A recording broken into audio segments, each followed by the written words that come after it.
You're tuned in to the Changwoner, the podcast coming to you from Changwon City, South Korea.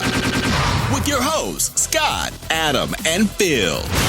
It's the Changwoner Podcast, the podcast that brings you some of the people living and working right here in South Korea and in Changwon City in particular.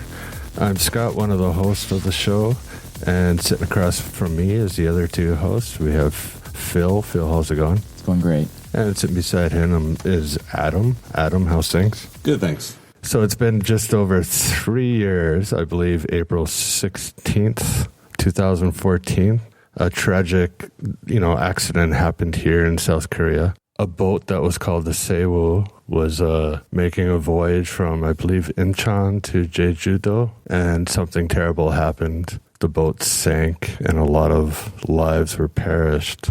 And there's a new documentary film that has to do with the Sewol Ferry. It's called After the Sewol. You can find out more about it by going to www.afterthesewol.com. And we're lucky to have two of the filmmakers with us today behind After the Sewol. We have Neil George and Matthew Root joining us via Skype here. Hi, guys. So, Neil, how's it going? Yeah, it's going good, thanks. Good to see you. And Matthew, how are things? Yeah, great, thanks. So a lot of people out there, listeners that we have, might not know the story or what exactly the Sewol is, actually. So would one of you like to tell us what your film is about? So After the Sewol is a documentary film about the sinking of the Sewol Ferry in 2014. And what it focuses on mainly is the negligence towards safety issues within Korea and previous accidents which have happened because of ignoring safety rules or just taking safety for granted. So we use the Sewol as kind of like our catalyst and our main focus in this documentary. And it also touches on other things like the political background in Korea, which has, been a big part of other previous accidents. And our journey kind of takes us all over Korea, exploring different tragedies that have happened in the last 50 or 60 years. And we also delve into some of, what the current citizens, think about this tragedy and how it's kind of affected their lives. So both of you two are you from England, Britain, correct? Yeah, that's correct. Correct. And Neil, where do you live currently? Currently, I'm living just south of Seoul in a small city called Antong. Okay. I've been here since 2011 now. I first came to Korea in 2005 and stayed for a little bit, about a year and a bit, just teaching some English, as a lot of people do. I did some photography work, went back, and then came again in 2011 working as a professor teaching filmmaking at a university near Antong. All right. And Matthew, where are you living? Right now I'm in Daegu, and similar to Neil, I've been here since 2011. Started off as a teacher, but when we kind of started this project, I ended up giving up my job so I could work on this full time and get it done. How'd you guys meet each other? Like, how do you know each other? When was it? So I think it was early 2015. I just completed a lot of the pre-production stuff for After the Sewol, and there was a couple of shoots going on in Seoul which I needed to be at, but unfortunately I wasn't able to make it. So I was looking online for people who could go and cover these events for me. And Neil, thankfully he was willing to go do these shoots for me. And then after, he was also telling me that he did kind of have an idea of doing a Sewol documentary, but unfortunately at the time he wanted to do his. He was busy, so he kind of gave me a lot of advice on making this documentary, when we met. So it was the perfect kind of situation for me to be able to bring Neil on board on this project. So that was early 2000. Early 2016. 2016, sorry. Has it been difficult because both of you live in different areas? Has it been difficult, not just the filmmaking, but just everything communication and getting things done. And so I'll ask Neil, what's been the most difficult thing for you? The fact that we live, I live in Ansong and Matt lives in Daegu has never really been that much of an issue. Constantly, I think we talk literally every day, just chat on Facebook or Skype or anything like that. So, I mean, that's never been any kind of real issue for us. There's a lot of difficulties with independent filmmaking. So I don't know where you want to start, but that's a never-ending question, to be honest. Matthew, what got you into filmmaking? Before all this, say back home. Yeah, so back home, I first started studying film in 2002 when I went to college. And, as soon as I started studying that, and we had a small kind of assignment of go out and make a short 3-minute video. It was the most fun I'd ever had in my life. So I guess I kind of decided then that's what I wanted to do. But, like with any kind of art-based subject, it's a lot of people, kind of think it's an unrealistic dream to be chasing. So, I done it for a few years at college, didn't really consider, doing it as a career. And then I ended up studying film at university, and that's when I started to take it more serious. But even still, when I was, about to graduate, I didn't really have any, options open to me as to, a film production company I could go into. So hence the reason I came to Korea. But, since being here, there's been a lot of opportunities, especially with doing freelance work or just one-off projects with people. And, I'm kind of happy with that at the minute. Rather than being involved in a big production company, just, doing my own thing, it's been great. So, okay. Yeah. And Neil, what got you into the film business? Same. I studied photography and cinematography at university in London. Okay. And then I graduated and basically worked as a photography assistant for a while. Then I moved into more TV-based content. So I worked for a couple of small production companies in and around London. Came to Korea in 2005, went back in 2006, and carried on working for companies producing mostly factual-based documentaries for the likes of Sky Television. It's a big network in England. Yeah. Before that, producing the production company basically did stuff for BBC, Channel 4, Sky TV. So, have you always been interested in documentary filmmaking, or is there any other genre that you were taken by? 'Cause I know, in London, I know there's a very famous director right now, Steve McQueen, who's also a photographer. Yeah. And now he's moved on to feature films. Yeah. I started off making short films, typical, the typical student short films. So not very good, but and to be honest, I'm really interested in storytelling. So, and I'm more interested in factual storytelling. So it's not the most easiest to get any money in because, people prefer to switch their brains off when they go and watch films at the cinema. Yeah. Seeing the blockbusters with all the CGI. Yeah. So, but for me,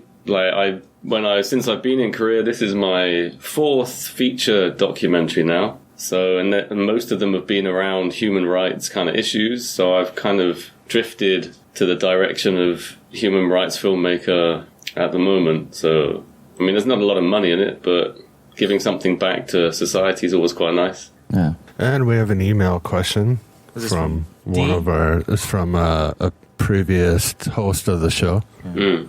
So what was the first film that you saw that made you want to be a filmmaker? Is there anything from way back when? Matthew, we'll ask you first. I don't think there was one film particular which made me want to become a filmmaker, but I do remember, it was early 90s. One of the first films I went to the movie theater to see with my father was Jurassic Park. Yeah. And as a kid, I was, amazed by seeing these dinosaurs on screen. And I did kind of question of how did they do this? How is it possible to have these dinosaurs on screen? So I guess that is like one thing which kind of made me start thinking about the processes behind filmmaking, which, I guess in some way did influence me to become more interested, as I grew up. Jurassic Park. Yeah. As a kid. Classic. I wasn't a kid when that came out. I guess I know your guys' ages now based off your Skype IDs. Oh, yeah, there you go. Watching that movie in the theaters, and I can almost always tell when they use real dinosaurs in movies. Right. Real dinosaurs, yeah. And Neil, what was your influential movie? Probably Blade Runner and Aliens, that kind of era. Must be an exciting time for you then with Blade Runner. Yeah, the new one, right? 2049 coming out, and Alien Covenant, and those ones were, when I was younger, so very interesting. Just the storytelling and the way it was done, like the cinematography, kind of interested me to know. Like Matt said, like how they actually do it and how it's put together. But I think probably I didn't really get that into film as I was younger. But when I got a bit older, like when I was at university and studying photography and cinematography, I kind of got a lot more interested in art house movies and Darren Aronofsky, that kind of David Lynch, like those kind of directors. Very much more interested in that as I got older. But as a kid, Aliens was a good one. I remember watching with my dad and my brother. Amityville, that one scared the crap out of me when I was a kid. Same. Yeah, I watched it recently and it's terrible. Are there any documentary films that stick out to either of you? Let's say Matt. Any documentary films that are on your favorites list besides your own? I saw a couple of Korean ones which I really enjoyed. One of them was about the education system, like particularly high school. And I've been here for a while. So, sorry about the noise. Been here for a while, and I didn't really know too much about the public education system. So watching that was kind of great from that perspective. Like, I think it followed like 2 or 3 girls. Yeah, it was a girls' high school. It was really good. But cool. Yeah, and documentaries. Probably more recently, Searching for Sugar Man, a couple of years ago that came out. Yeah, that's a good one. Very good, South Africa? Yeah. That was a really nicely put together film. I really liked that. More recently, probably Before the Flood by Leonardo, Mr. DiCaprio.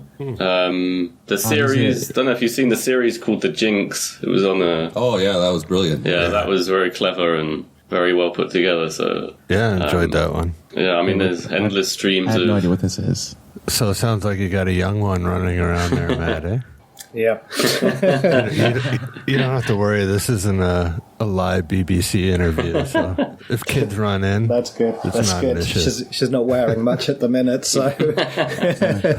And we have another email question. Yeah. All right. So we want to talk about what's the most difficult part of making a documentary film for you? Is it getting the footage, editing the footage, obtaining permissions to use footage? Audio. What are some of the obstacles you guys had to go through in making this film in particular?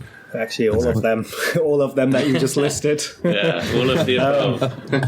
I guess the biggest problem we had, particularly on my end, Neil dealt with most of the editing, so I'm sure he can talk about some issues with that. But the biggest problem I had was actually finding people to be involved in this documentary. Yeah. And it took just the best part of a year just talking with people and, developing a relationship with them to the point they were comfortable enough being on camera and talking about it. Where other people we approached, they were more than willing straight away. But, a couple of our key characters, they took kind of a long time to get them on board.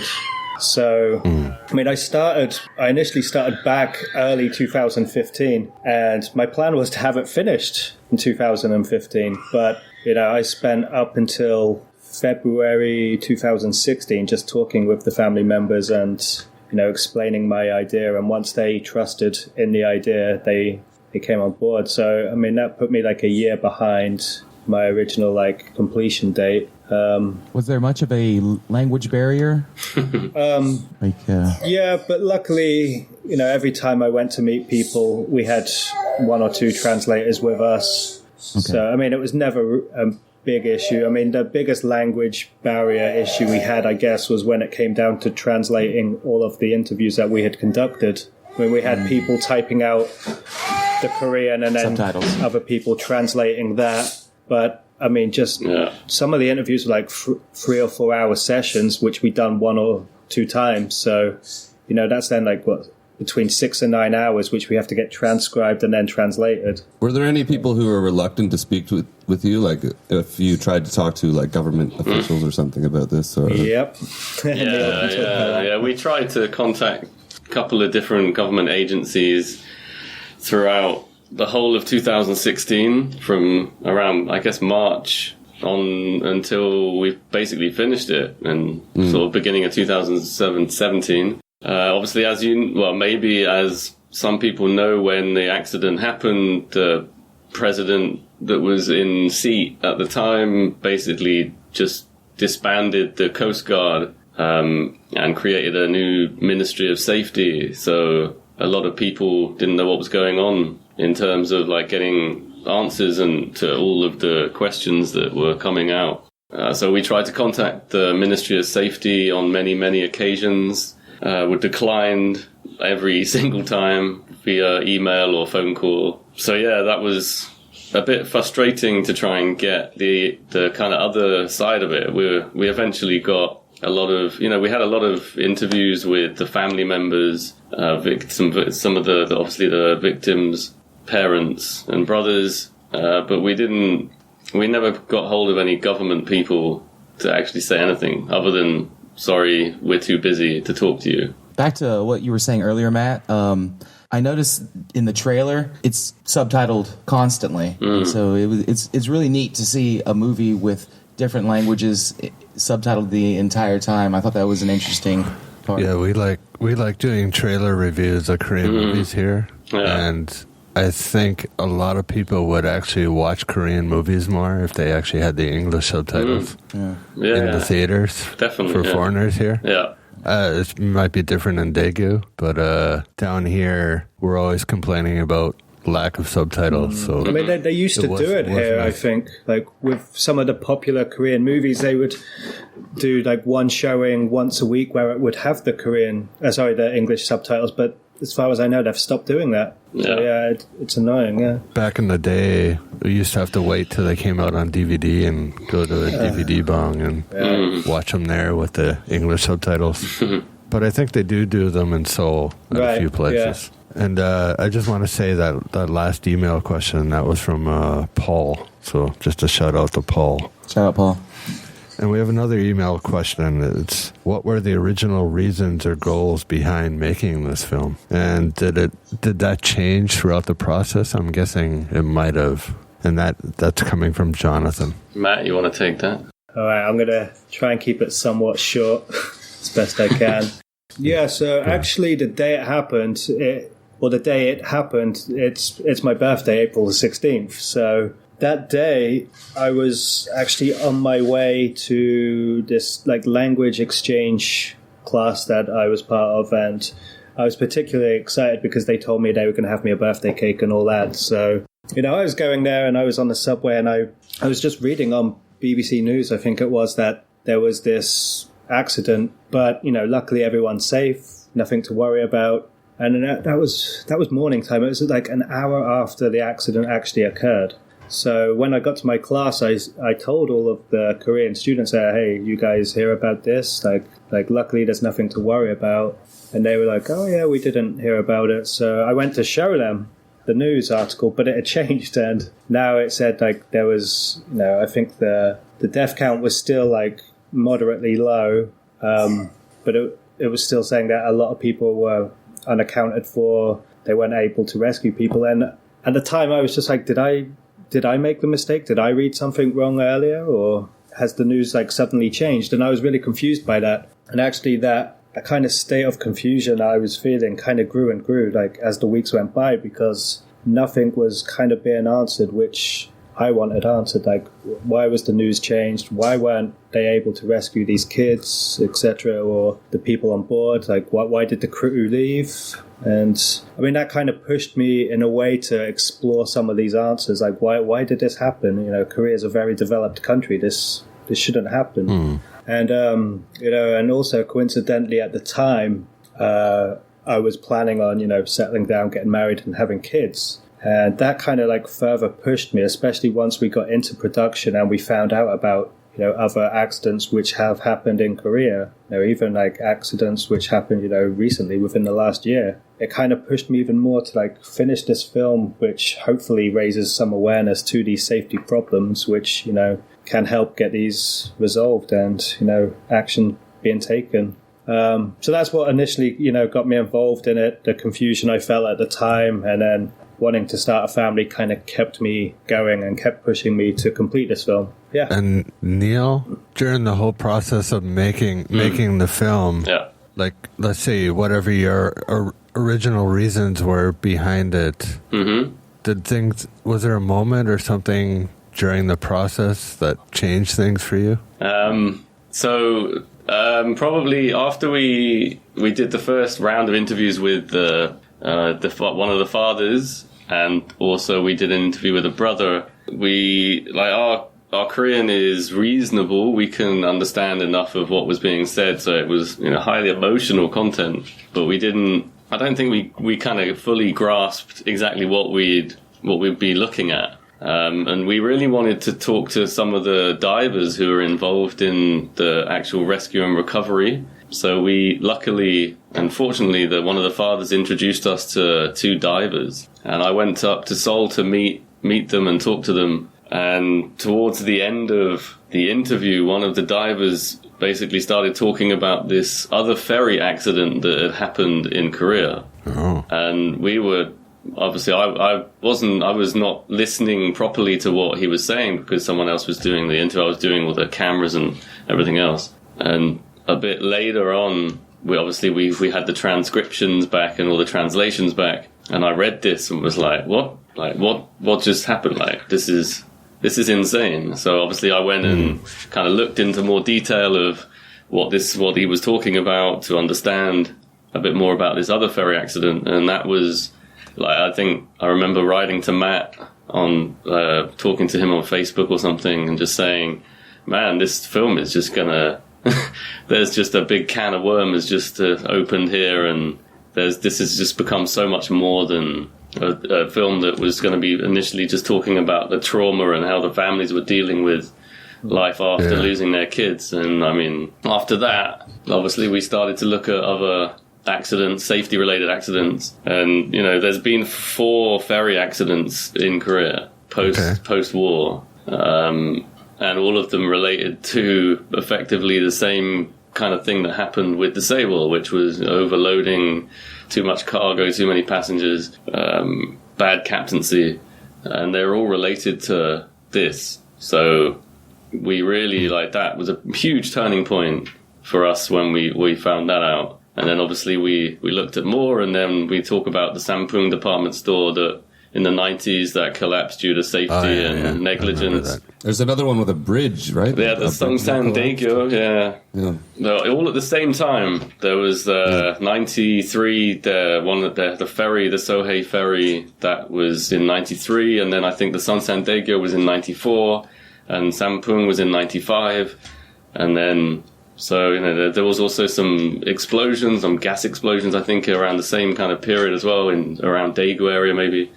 So there was all of these things that happened at the same kind of period. So safety issues is one of the biggest things, I would say. Like with Matt, now that you have a child, obviously, and living in Korea, safety is a big thing. Yeah. It's got to be a big thing for yourself. I mean, I've been here 16 years, and I'm always amazed, almost on a daily basis, like how things, how some things are so unsafe. Yeah. Right. You know, I mean, right down to kids being able to buy syringes at the store with literally a needle in it to shoot water at each other, to all kinds of things. But Yeah. it's amazing, the whole fast mentality, building things, and just driving through Sangnam-dong and no one's looking left or right as they're on the street. Just kids just talking, have a conversation in the middle of the road. I recently read an article about amusement parks in Korea and how that might be the next, something tragic happening. I wouldn't be surprised. Due to being overcrowded and safety issues. Yeah. Well, I mean, if you look at the construction industry, I mean, it's changed a lot, but even after, like, the 90s, Sampung, when that happened, construction regulations barely changed for about 20 years. And I know someone who was working on the new military base that's being built. And the only reason that they instigated much stronger safety regulations on when they were building that is because the Americans insisted on it. It was not the Koreans that were actually saying we need to be more safe. It was the Americans that were the ones who were concerned. And I mean, look, what happened within the last week, the crane that collapsed and killed quite a few people quite recently. So in Goje Island. Yeah, so I mean, there's still, it's never ending, like you said, constantly building roads, constantly building apartments. I mean, if you look around Changwon, you blink your eyes and there's new buildings everywhere. It's just amazing how quickly they get these buildings up, and you wonder, are they taking their time, or are they just, the bottom line? I was working in a shipbuilding company for a year, and one day 10 people died, I believe, just from, I think they were painting, like, in a confined space, and maybe somebody was smoking, and it kind of just, an explosion. I heard the explosion. Yeah. Wow. So there's safety issues everywhere. I used to have to drive in my little Matisse car underneath, these great big cranes holding multi-ton things right above my head. But anyway, safety is definitely a concern. Yeah. All right. Moving on, we have another question from email. From Tammy. This is from Tammy. She asks, how did you get the permission to use clips from third parties to use in your film? For example, CNN or maybe any other Korean news outlets. We're in Korea, you don't need permission? No, of course you need of course you need permission, but we haven't actually released the film officially, and it hasn't been broadcast on any networks at the moment, so we don't need to actually have this in place. But once that is confirmed, if TV networks obviously pick it up, then that is something we have to do. It's not difficult.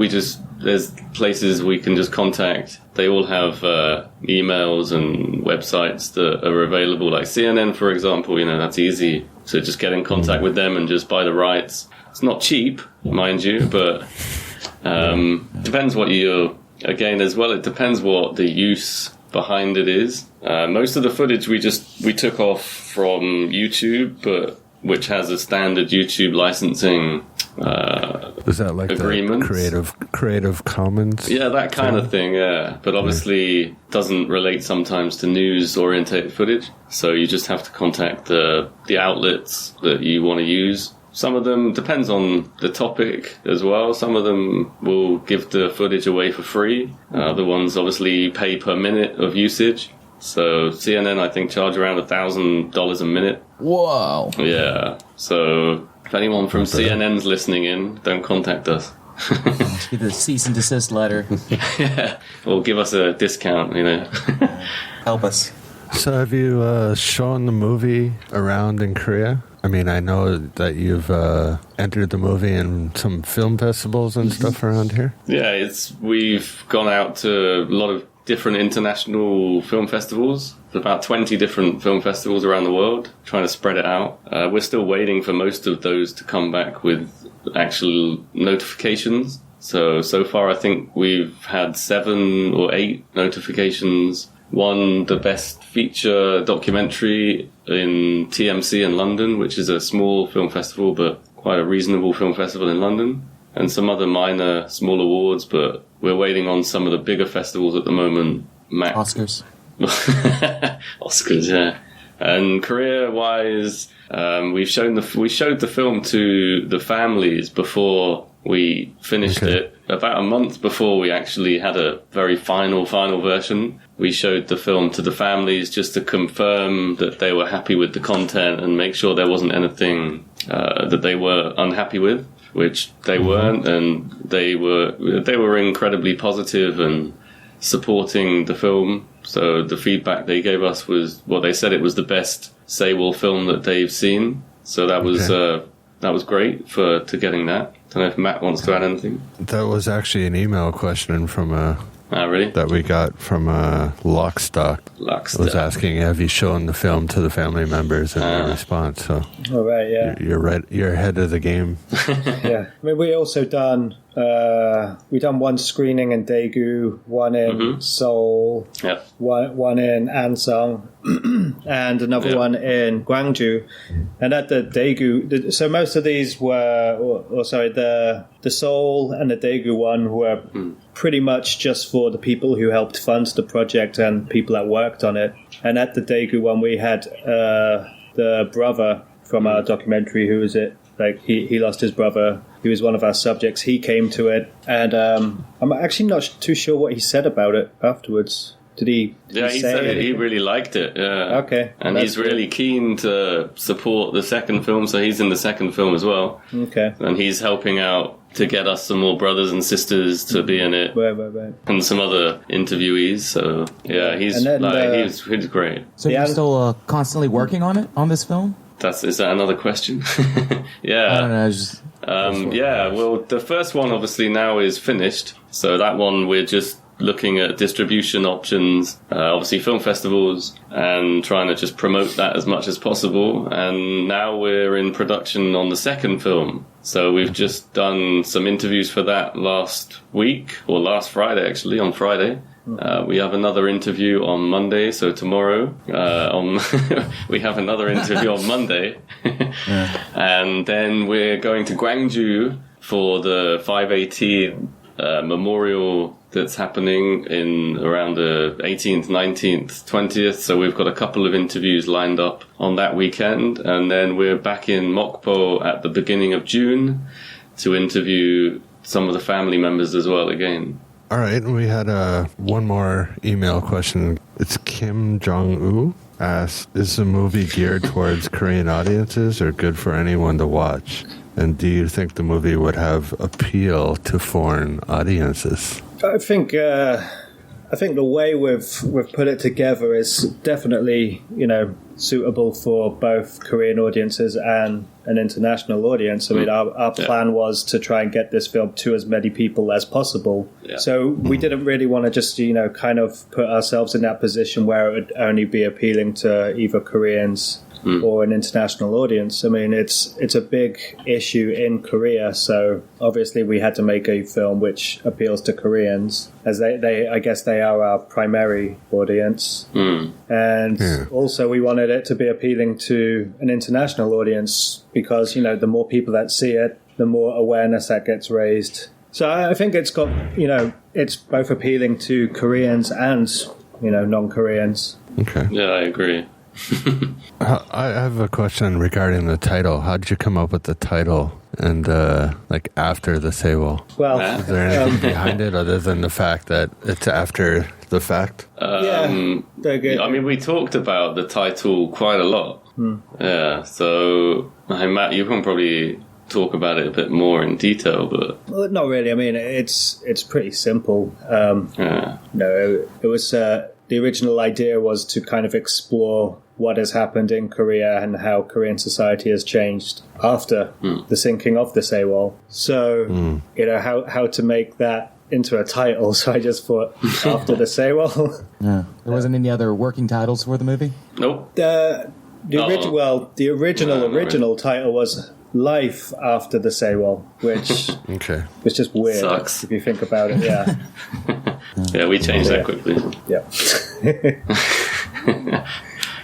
So you're entering the movie into festivals and stuff like that currently, and trying to get it around. So that film is finished. Yes, correct. Yeah, the first one is final cut. Yep. And I'm guessing one of the biggest differences between, I don't know, but I'm guessing between, say, a documentary and a normal, drama or action film is that you probably have tons of footage to edit and go through and figure out what you want to do compared to a story set board. Yeah. Where you're filming the scene. Yeah, very much. So with all that extra footage, is it difficult deciding what to leave out, what you want in, especially between two people? It's also not common to have two people always working together as writers, producers, directors. No, it's not that common, but it seemed to... we talked and we discussed it a lot before. Just after we'd finished doing a few small filmings, we hadn't done any interviews at that stage, and we kind of talked about how the film was going to work and how we were going to put it together. And then it just kind of developed, and obviously I edited the film, and usually before I edit the film, I make what I would call a paper edit. So I write down what I want to see in each section, and where the film is going to start and how it's going to draw through and go to the end. So I sent that to Matt, and then obviously he gives his thoughts and ideas and different opinions on that, and then we go back and we work on it again, and then we start actually the physical kind of edit. So we had, like you said, there's hours and hours of interview content, hours and hours of us going out to film on the streets and general kind of B-roll footage that we've got.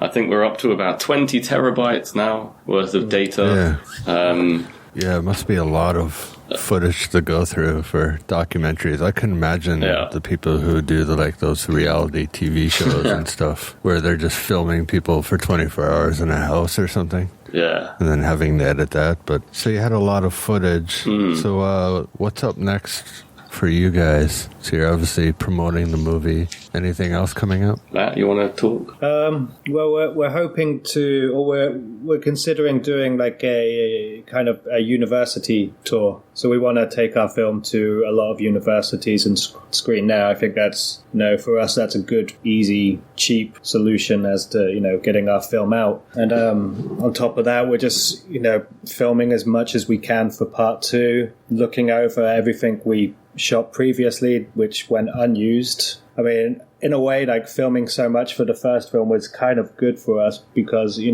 it's all relevant. Everything that people talked about was relevant. And if we did decide to keep that in just one film, the film would have been 4 or 5 hours. So in a way, we've already... Is that the reasoning behind doing a second film? I think it's one of the reasons, yeah. We had a lot of stuff which was relevant that we didn't, want to completely throw away. So that's that's acting as a good stepping stone, for the second film. Go on. Sorry, man. Don't want to cut you off. So I was just going to say, the idea we have for the second film, the things we did leave out do kind of tie in very well. So I don't. Yeah. So obviously, one of the bigger points was that when we were about to finish the film, I think around January 2017, we hadn't included anything really to do with the salvage and the ship being raised. We couldn't really find the right specialists to talk to about it. So we kind of decided that we were going to not put it in the first film because it would have probably brought down the whole production value. And then, so we made that decision that we want to make it the second film. I think it was around December or January, I think we made the kind of decision to do that. And obviously then in April, the ship finally was raised, which was very positive, and also conveniently happened to be at the same time that we got a completed and totally finished edit was at the end of March. So the timing for releasing the first film at the same time as the ship was being raised was incredibly lucky, I guess. Okay. So the ending of the first film is around what time period, roughly? I don't want to give anything away about your movie or anything, so Yeah, I think in terms of not when you finish the movie, but in terms of footage and stuff. So the second film that we're going to look at is called After the Sewol, the Sewol Generation. So we're looking more at how the Sewol movement came about, like the people, the activists and families, students, farmers, all these different union groups that took to the streets in end of 2016 for when the Chase and Chill scandal happened. So it's coined this kind of name, the Sewol generation. So we're going to be looking into more detail of that, like the political side of what's been happening in the last few months in Korea.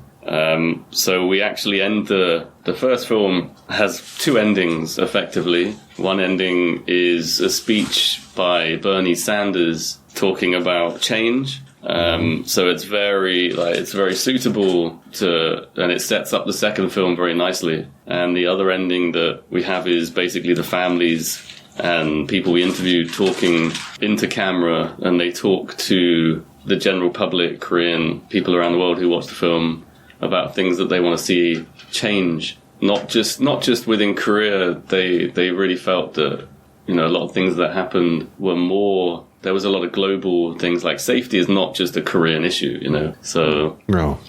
They talked to the camera about how, democracy is an incredibly important thing, shouldn't be taken for granted. And I think a lot of countries that are going through many different political issues at the moment, it stems and it hits home incredibly well with international audiences, just alone for the fact of what's happened with the president here that was impeached and likely going to be sitting behind some lovely grey bars in the near future.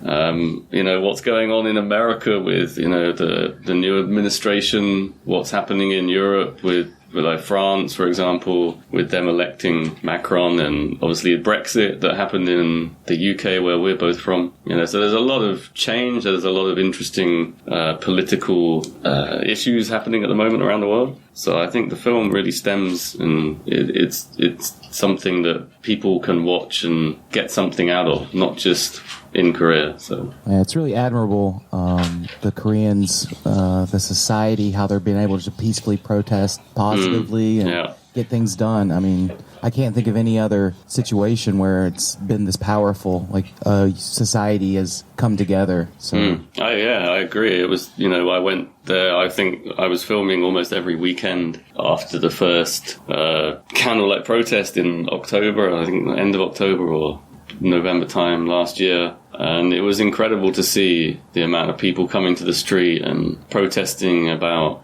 the president and wanting the truth to come out about the Sewol issue. And not just that, like a lot of other things, the American issues that have happened, the FTA agreements with not just America, but like Japan, the comfort women issues. And, there's so many unresolved issues in Korea, not just Sewol, aside of Sewol. So it was incredibly empowering to see these people take to the street in demonstration of something that stems from Korean history, like the corruption and the chaebols. So it's a big moment. Yeah. Sorry, I can talk for hours on this.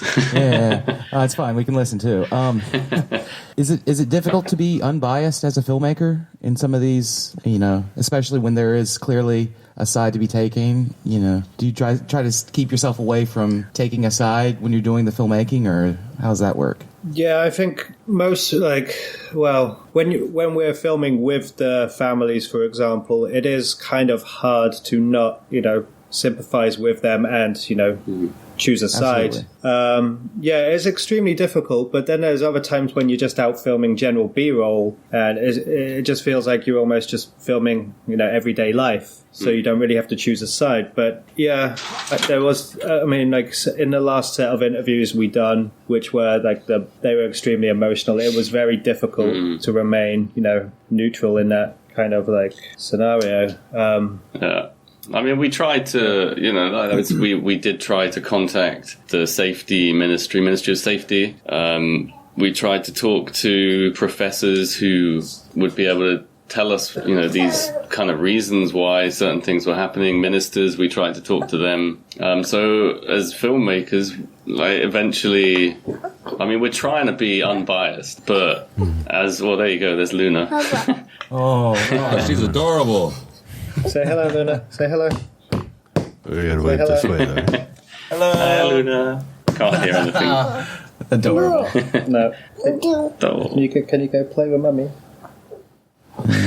Reminds me of the BBC news on. That's what I brought up earlier. You can sit here for 5 minutes, okay? I have a question. Movies obviously got to cost money. Mm-hmm. And indeed, where are you getting the fund from in terms of completing and taking on second movie on top of all of that? Looks like Matthew probably has a few extra bills and things that he has to take care of. So the first film, we did do a crowdfunding campaign. We ran 3, 2 international ones and a Korean one, and both international ones kind of failed in terms of reaching our goal. But they did have flexible funding, so we was able to keep what we did raise. And our Korean one, we ended up getting more than 200% of the goal that we was looking for. Wow. So I guess in total from funding, we had just short of, 10 million won, which, in total for the first film, that was about a third of what we actually spent, on production. And then since production, obviously, we've had to spend on extra things such as film festivals and that, which that extra or those other 2/3 came out of, Neil's and my own pocket. And so far, the second film, we've been paying for that with our own money, and we've just launched another crowdfunding campaign, which we're hoping to, make up more of the costs this time. We can link that, right? Yeah, I'm going to have all the links to everything in the show notes for the podcast, but if people do want to help out or get involved, how can they do that? So we've got obviously the new crowdfunding on a Korean website called Tumblebug. So people can go and check that out. Obviously, it's in Korean because our primary focus is Korean people because they know more about the Sewol tragedy than anyone else. But if anybody is interested, they can send us messages on Facebook or look at the website. We're happy to help them to donate to us. If they want to donate privately as well, we can. I'm sure we're happy to take private donations as well. So they can just get in touch with us on the Facebook page or through the website or through you guys or... All right. So your promotional code. At Changwoner. So what are your future plans in Korea, both of you? Are you going to be sticking around here for a while? Matthew, you got a little bundle of joy there. Yeah, I think I'm going nowhere soon. So I think I'm here for the long haul. There you go. But yeah, in terms of plans, just, continue with these Sewol films until the whole issue's been resolved or everyone, seems to have their justice and peace with it. I'll probably take on a few other film projects as well. But yeah, I'll just continue my life as normal, filming as normal until we get to that time where it's time to move our daughter from the Korean education system to a Western one, I guess. Yeah. All right. And Neil? Obviously, we've got the second film we need to finish, and we're probably going to do a third film at some stage in the future as well. I've got some options to go and work in some other countries if I want to. I'm seeing how that is at the moment. I'm not too sure, but Korea's, been a big part of my life since 2005. So even if I do move away for any kind of time period, I'm pretty sure I'm going to be back. So it's a lot of really, Korea's a great country. There's it has its problems, as every other country does. But yeah, I think I'll probably be here or within touching distance of Korea, no doubt, for the rest of my days. That's lovely. Actually, I have another question.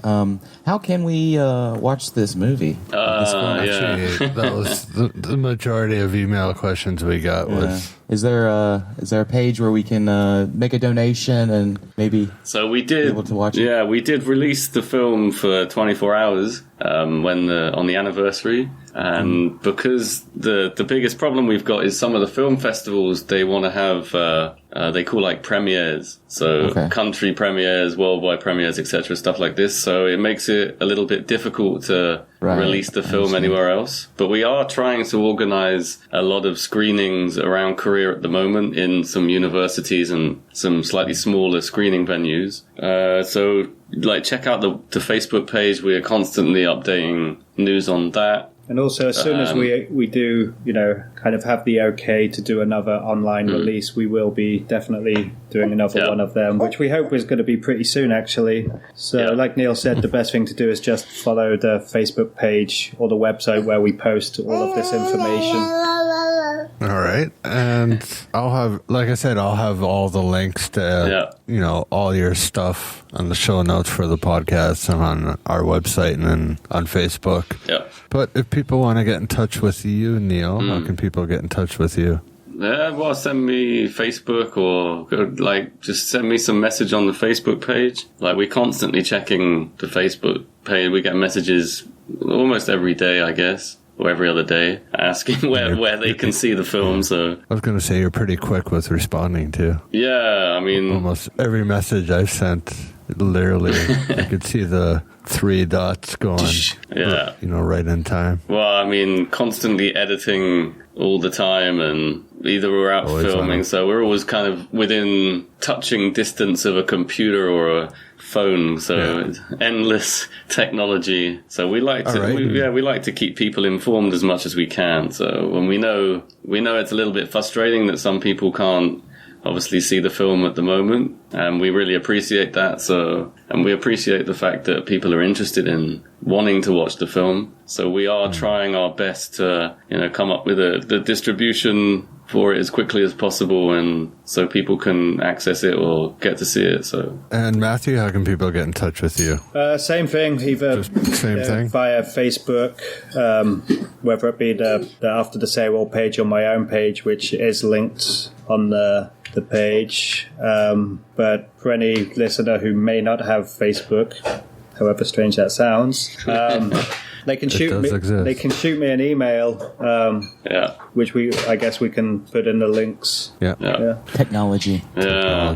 It's amazing. There's quite a few engineers and stuff living here that they don't use Facebook or anything like that.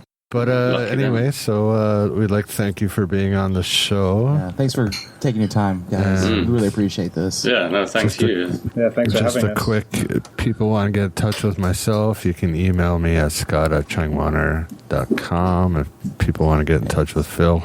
Phil is on Facebook, surprisingly. Yeah, again, his links are there. And Adam? Yeah, adam@changwoner.com. Ever stalwart. And there you go. All right, so really looking forward to seeing this movie. We enjoyed the trailer. Yeah, I'm really looking forward to watching it, actually. Yeah. Was it difficult putting that trailer together? Without giving too much away of the movie, but I'm sorry, I keep asking. That was it's fine, third or fourth trailer, wasn't it? Yeah, we made an extended trailer. We made a small trailer when we had basically nothing. And we just made that just to kind of gain a little bit of interest in the film, and then we made an extended trailer after we did a couple of interviews. But it didn't have the impact that we kind of desired for the trailer. And then I wanted to make a more kind of Netflixy style trailer for the actual official one. So it wasn't, we had the content, so it was just a case of getting it right and getting the information right and the timing and the music. So, it actually only took about 2 hours to put it together. So it's pretty quick. And you can find both of those on YouTube, right? Yeah, they're all on... Or your Facebook page. YouTube or Facebook. I think the Facebook ones had about 70,000 views or something now, which is kind of impressive for an independent documentary trailer. Yeah, the YouTube one's about 15. people can find out. You can find out more information regarding both films at afterthesewol.com, right? Yes, that's your main website. That's correct. Yeah. All right. Thanks again, guys. It was really nice having you on. So our guests, Matthew Root and Neil George. If you want to find out any more things about their film, please visit afterthesewol.com. Please remember to share, comment, and like this episode wherever you come across it. And if you'd like to be a guest on the show or have questions and comments for us, please email us at podcast@changwoner.com. Thanks very much, and have a great week. Thanks for tuning in to the Changwoner Podcast. Stay tuned for our next episode.